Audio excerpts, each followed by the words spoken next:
right, gentlemen, I'm rolling. All right. Well, geez, I guess where do we start? I guess first of all, I mean, let's talk about the past couple of hours here with the developments in the Graham-Cassidy bill. You know, what was this something you sort of saw coming with McCain coming out against it?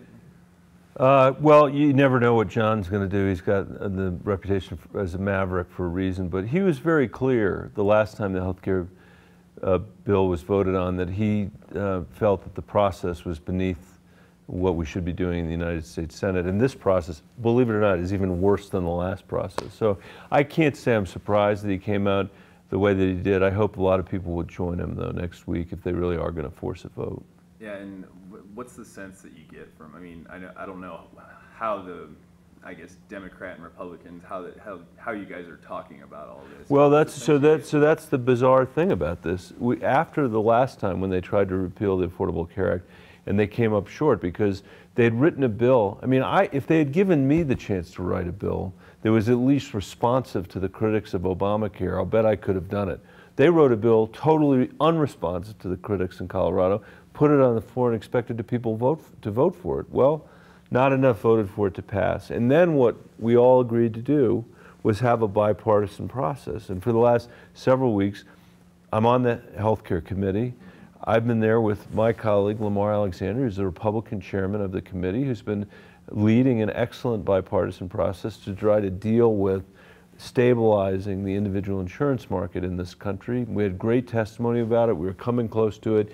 And then for some reason, these guys threw a bomb in the middle of it, interrupted the bipartisanship for more partisanship. My hope is that if this goes south, and I really do hope it does because it'll hurt Colorado if it's passed, that we'll then be able to go back to the bipartisan work we were doing as Republicans and Democrats working together. And I saw Senator Murray, whenever Senator Alexander came out and was like, these are kind of dead for right now, Murray didn't really commit to it being dead, but is that what the next step would be if this bill fails? Well, if this bill fails, the answer is yes. I think now if this bill succeeds, the chance to do it in a bipartisan way will be lost, and that would be a shame. And whenever we're talking about bipartisan fashion, now that McCain's sort of out, Paul seems out, and Collins and Murkowski are on the fence, but they both voted against the prior ones. Right. You know, where does Cory Gardner factor into this? Well, you guys have a close relationship. We have a close relationship. We have a good working relationship. We have not seen health care in the same way, and I think you need to talk to him about that. Right. Okay. And so what sort of process is Hickenlooper and Kasich's plan? Has that had any effect on your guys' help committee? It's helped in the sense that, John Hickenlooper came and testified in front of the help committee with some other gubernatorial colleagues, and that helped. The rejection of the partisan plans by those governors has also helped. I mean, I saw Kasich the other night on the TV explaining that the reason why he was opposed to this most recent plan is that it's a 17% cut in his state to Medicaid without any alternative. So I think it's helped create an atmosphere that says we should be doing this in a bipartisan way, not in a partisan way.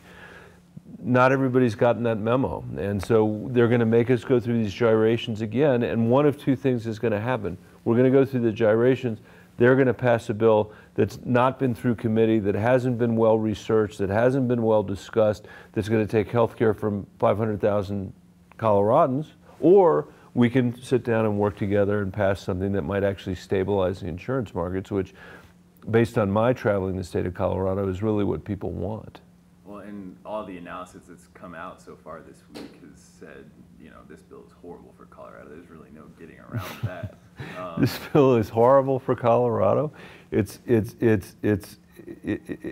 From the insurance market perspective alone, the conversation we've been having in the committee is how to keep the subsidized payments going at the same time that we're giving more flexibility for states, so we can send a signal to the insurance markets that it's going to be okay. This takes all of that away, it blows it all up. So rates are going to have to be set here soon, and we need to do better than this. And since Colorado's already set its rates for next year.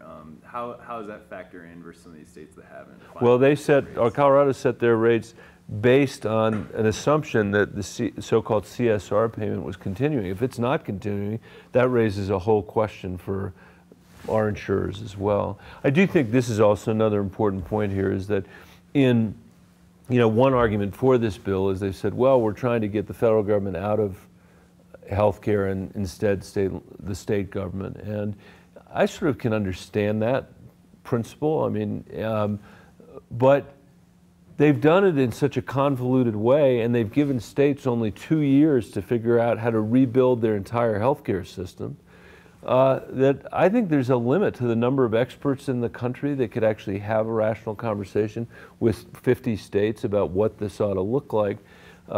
It'd be much better to have a much more measured process. And again, we could have a philosophical discussion about federal versus state versus local, but if we are going to do that, we ought to do that in committees and with people testifying, and also understanding what the consequences are going to be of what people have already. And you talk about, I think a Republican talking point for years now has been like, let's get the federal government out of our lives, out of our state government. But with these federal programs like Medicaid and Medicare that are obviously basically the center point of a lot of these healthcare discussions, how do you get the federal government out of these programs? Well, it depends on what you're trying to achieve. It's such a great question. First of all, these guys who hate these federal programs are finding a way to take money away from places like Colorado, which expanded Medicaid, put state money into the mix, and then send that federal money. They're trying to send the federal money to states that didn't lift a finger, which I think is deeply unfair. So of the states that are gainers in this proposal, only two, or all but two, are states that have 2 Republican senators. Right. I mean, it doesn't take a lot of imagination to see what's going on. Rand Paul, a Republican from Kentucky, has made the point. But the more important point that you made is the problem they've run into is, for years what they said was, we're going to get government out of your health care, and that the Affordable Care Act is a Bolshevik takeover of America's healthcare system. I don't agree with that characterization, but that's what they said. Then along comes President Trump, and he wins election promising to the American people that they're going to have better health care, that it's going to be more affordable, that there's going to be more coverage. This bill does none of those things. So this bill, maybe it's consistent with the view that we ought to get government out of your health care, although it's not very precise about how it does that, but it certainly doesn't honor the commitments the president made during the campaign. And you talk about that, and I think it was Chuck Grassley even who said the other day that, look, at this point, we're kind of fulfilling a campaign promise. And that's the amazing thing. So it's not surprising that people are fulfilling campaign promises, because that happens sometimes. It's amazing that people would be this blatant about it. I mean, for people to say things like, well, this is our last chance to repeal Obamacare. This is our last. No, it's not. There is the window that's closing to get only 50 votes. But just to quote Mitch McConnell, it'd be better and more enduring, this is what he said during the Affordable Care Act, to pass something with 60 votes than with 50 votes. That will require Republicans and Democrats to work together. And as we were talking about earlier, I do not have great confidence in this bill, but I do have great confidence in Lamar Alexander's leadership of our committee, and he is a Republican, and Patty Murray's the Democrat. They work well together. I know people in Colorado in general, obviously there are exceptions on both sides, but in general would like to see that process move forward in a bipartisan way. And, okay, so I guess we have short time, but I guess apparently the CNN thing is still happening on Monday. Do you have any thoughts about that whole debate that was set up? Not really. Senators and Klobuchar. Not really. I haven't thought about it at all. Okay, and so moving forward, I guess, should this bill fail, where do you think you guys as the Senate needs to go? I think we go, look, first of all, I wouldn't take anything for granted. I think there's a real possibility that Mitch McConnell finds these votes. He's a wily legislator, and he's looking for them. But if it fails, we have a roadmap. It's the work that's being done in the Health Committee right now, and that's work I'd like to get back to. We would finish off the testimony that we were taking from the American people, write a bill, pass a bill, and move on to some other discussions. The other thing that is important to recognize about all this is The discussion we're having right now in the Health Committee only relates to 7% of the people that are insured in this country. It's 6 or 7% in the individual market. You know, when I travel Colorado, and that, by the way, that market and dealing with that market has been the source of the political confrontation that we've had over the last 10 years in America. Meanwhile, there are families and small businesses and students and communities that are actually trying to figure out how to navigate a healthcare system that's not working well for them. That doesn't have to do with Obamacare or not. You know, some people support it because they're Democrats, some people don't because they're Republicans, and there are other people in between.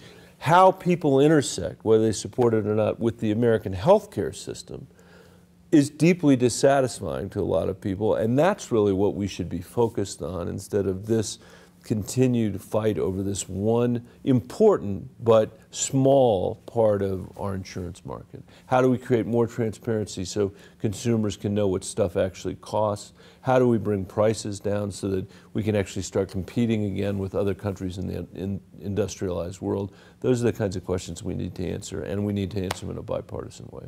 And one more question, just beyond healthcare, after whatever happens over before September 30th, you know, what else do you guys really need? I would say the most important thing that we need to get done right in front of us are the two. One, we've got to get a budget agreement so that we don't shut our government down and once again create self-inflicted wounds that hurts nobody but people living in states like Colorado. So that's one important piece.